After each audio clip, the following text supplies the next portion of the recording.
Welcome to మాలిన్ kitchen. ఈ రోజైతే మనం కాకరకాయతో పులుసు చేసుకున్నామండి.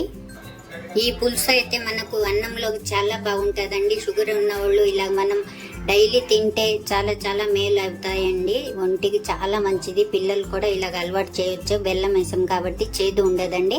మీరు తప్పకుండా ట్రై చేయండి. రెసిపీ నచ్చితే లైక్, షేర్, కామెంట్, సబ్స్క్రైబ్ చేయండి. మర్చిపోకండి. మీ ఫ్రెండ్స్కి షేర్ చేయండి. వీడియో చూడాలంటే నోటిఫికేషన్ ఆన్ చేసుకోండి. వీడియో అయితే పూర్తిగా చూడండి. వీడియోలో ఎలా చేసామో కాకరకాయ పులుసు అలాగే చేయండి. అద్దరిపోతుందండి. బాగా చూసేయండి. Thank you.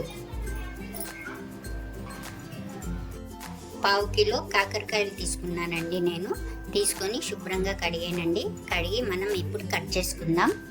కాకరకాయని ఇలా కట్ చేసుకోవాలి. ఇలాగే మనం కట్ చేసుకుందామండి. ఈ సైజులో కట్ చేసుకోవాలి. ఇప్పుడు మనం అన్నీ కట్ చేసి దీంట్లో వేసుకున్నానండి. వేసి నేను ఒక చిటికెడు పసుపు వేసానండి. ఒక 1/2 టీ స్పూన్ సాల్ట్ వేసాను. వేసేసి మనం బాగా ఇలా కలిపేసి ఇలా పక్కన పెడదామండి. ఒక 2 నిమిషాలు. 2 నిమిషాలు అయితే అయిందండి. మనకు ఇలాగైతే బాగా చూడండి ఇలా వస్తుంది. నీళ్ళు వస్తాయి మనకు. ఇప్పుడు మనం చేత్తోనే ఇలా బాగా అన్నీ తీసుకొని నీళ్ళన్నీ ఇలా పిండేసేయాలండి. పిండుకొని మనం ప్లేట్లో తీసుకోవాలి. అన్నీ పిండుకుందాం. చూడండి అన్నీ అయితే మనం ఇలా పిండుకున్నాం పొడిగా బాగా. ఇప్పుడు ఇది పక్కన పెట్టుకుందామండి. చూడండి ఇన్ని నీళ్ళు అయితే వచ్చినాయి. చేదంతా మనకు ఈ నీళ్ళల్లో దిగిపోతుందండి. ఇప్పుడు మనం ఒక గిన్నె అయినా ఏదైనా పెట్టుకోవాలండి. స్టవ్ వెలిగించుకొని ఇందులోకి మనం ఆయిల్ అయితే వేసుకోవాలి. నూనె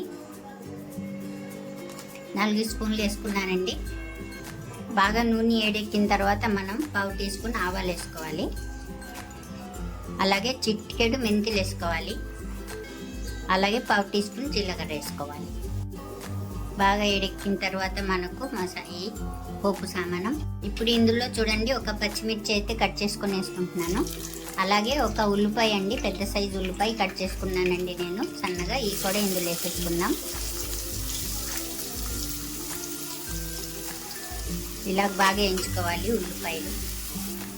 ఇలా వేగిన తర్వాత ఉల్లిపాయలు మనకు ఇప్పుడు మనం చూడండి కాకరకాయ ముక్కలు మనం పిండి పెట్టుకున్నాం కదండి. ఈ ముక్కల్ని మనం ఈ ఉల్లిపాయల్లో వేసేసుకోవాలి. వేసుకొని ఉల్లిపాయలతో పాటు మనం వేయించుకోవాలి కాకరకాయ ముక్కలు. ఇలా బాగా కలిపేసిన తర్వాత మనం మూత పెట్టేసి ఒక 2 నిమిషాలు మగ్గనిద్దాం. చూద్దామండి. 2 నిమిషాలు అయింది. ఇలా కొద్దిగా మగ్గినాయండి. ఇప్పుడు ఒకసారి బాగా కలిపేసుకొని ఇందులో చూడండి చిన్న టమాటా నేను కట్ చేసుకున్నానండి. ఈ ముక్కల్ని మనం ఇందులో వేసుకోవాలి. వేసుకొని ఈ 2 కూడా బాగా కలిపి ఇలా బాగా కలుపుకున్న తర్వాత సాల్ట్ వేసుకోవాలండి. మనం తగినంత ఉప్పు వేసుకోవాలి. అలాగే ఇందులో 1/2 టీ స్పూన్ పసుపు వేసుకోవాలి. అలాగే 1/2 టీ స్పూన్ జీరా పౌడర్ వేసుకోవాలి. అలాగే ధనియా పౌడర్ 1 స్పూన్ వేసుకోవాలి.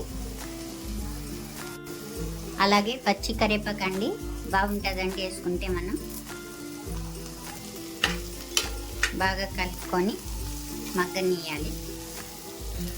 ఇలా బాగా మగ్గినాయి చూసారా. 1 చెంచా మనం కారం వేసుకోవాలండి. కారంగా ఉంటేనే బాగుంటుంది. కారం కూడా వేసుకొని మనం కాకరకాయ ముక్కల్ని మనం బాగా వేయించుకున్నామండి. ఈ కాకరకాయ ఇలాగ వేగిపోయింది చూసారా మనకు. ఇప్పుడు మనం ఇందులో చిన్న నిమ్మకాయ సైజ్ అంతా కొద్దిగా అండి చింతపండు అయితే నేను నానబెట్టుకున్నానండి. నానబెట్టి ఈ పులుసు మనం తీసుకొని చింతపండు పులుసు మనం ఈ కాకరకాయల్లో వేసేసుకోవాలండి.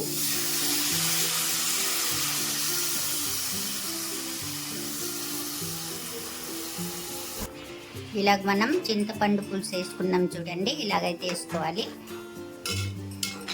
వేసుకొని బాగా మనం ఉడికించుకోవాలి. చింతపండు వాసన పోయేదాకా మనం ఇందులో కొత్తిమీర వేసుకోవాలండి. ఇంకా అలాగే 1/2 టీ స్పూన్ అయినా మనం బెల్లం వేసుకోవాలండి.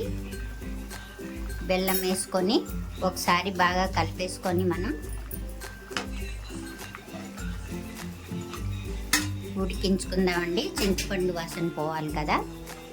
అలాగ మూత పెట్టి ఒక 3 నిమిషాల తర్వాత చూద్దాం. మనం 3 నిమిషాలు అయితే అయింది. వావ్, ఇలాగైతే ఉడికిందండి. మనకు కరెక్ట్గా సరిపోయిందండి గ్రేవీ అంతని. ఇలాగుంటే చాలు. మనం ఇప్పుడు స్టవ్ ఆఫ్ చేసేసుకుందాం.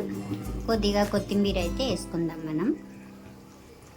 అంతే అండి, రెడీ అయిపోయిందండి. ఎంతో టేస్టీ అయిన కాకరకాయ పులుసు అయితే రెడీ అయిపోయింది. ఈ రెసిపీ నచ్చితే లైక్ చేయండి.